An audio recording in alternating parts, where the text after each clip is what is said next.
This is video number 1 for a series of 3 videos.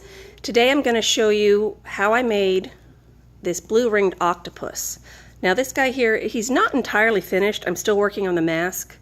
And this mask is just one of the ones from a craft store, and I painted it with a little bit of, 2 different shades of blue and some crackle paint, and I'm working on the teeth.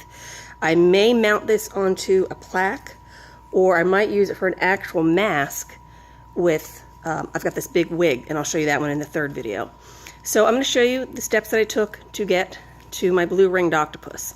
He's made out of just some really simple stuff. It's just newsprint, white tissue paper, wire, tape, and glue. So he's actually pretty easy to make. It does take some time to dry him, but not as much time as if you're using flour and water. And plus he's going to dry without worrying that he might rot. The first thing I did was just take basically, just newspaper, and balled up the newspaper, kind of giving it an oblong shape. Put some painting tape around the neck to hold it still. And on this one I left kind of a flare. I'm making a bunch of these at one time, and the flare will start to become the webbing on the octopus. Super simple. The next thing you do, this one I didn't leave the flare. I don't know why, but it doesn't totally matter. This one I started putting the legs on. These guys actually, like I said, I'm making a bunch of them, but they were in boxes, so they're a little bit abused right now. But I poked 8 holes around the body of the octopus, or the neck, and then you just take copper wire, this one still has a little glue on it, and poke it in. That one's not going to stay, but that's alright. And you lose a little bit of the length of the wire when you do that, but it doesn't entirely matter. I mean, obviously you kind of want to have your legs, the length of the legs that you want, but they really can, these guys can get out of hand. They can get really big really fast, but yeah, whatever style, length of legs you want, just poke your wire in and make sure that you have space for all 8 legs. And I just use basic copper wire. You can use really any kind of wire you want, but I like the simplicity, the bendiness of this stuff. It's very soft.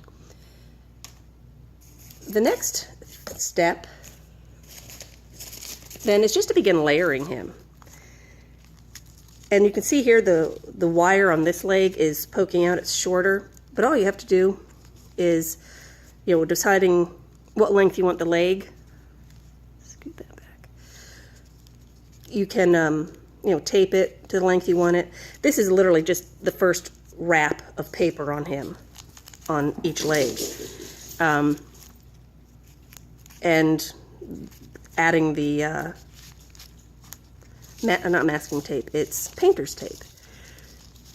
And as you wrap this, you can decide how long you want it to be, you can decide the shape you want it to be, and when you start to put glue on it, it'll start to firm it up, and you can continue to shape them as you want. I really didn't want these guys to get too big.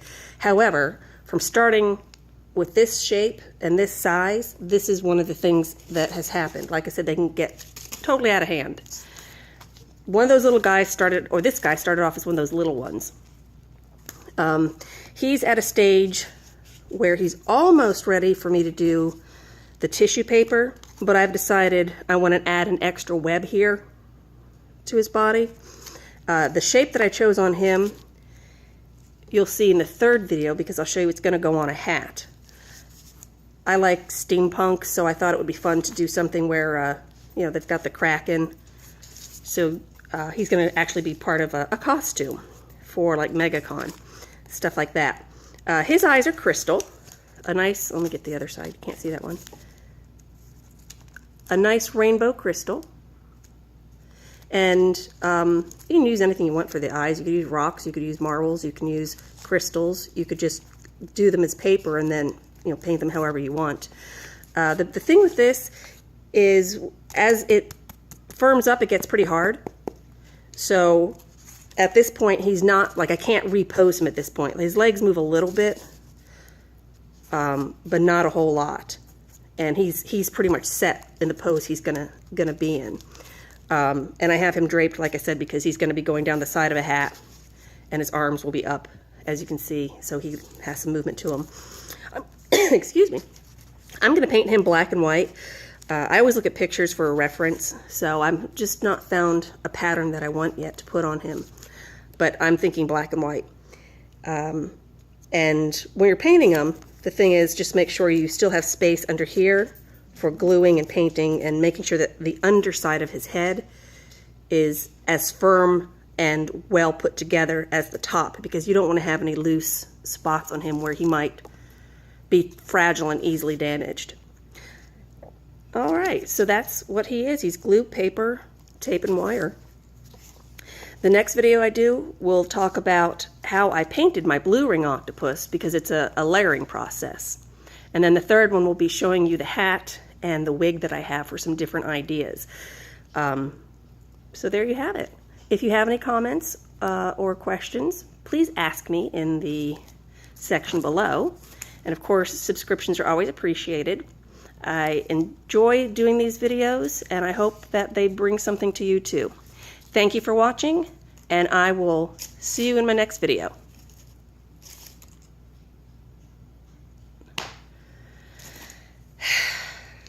That didn't record at all.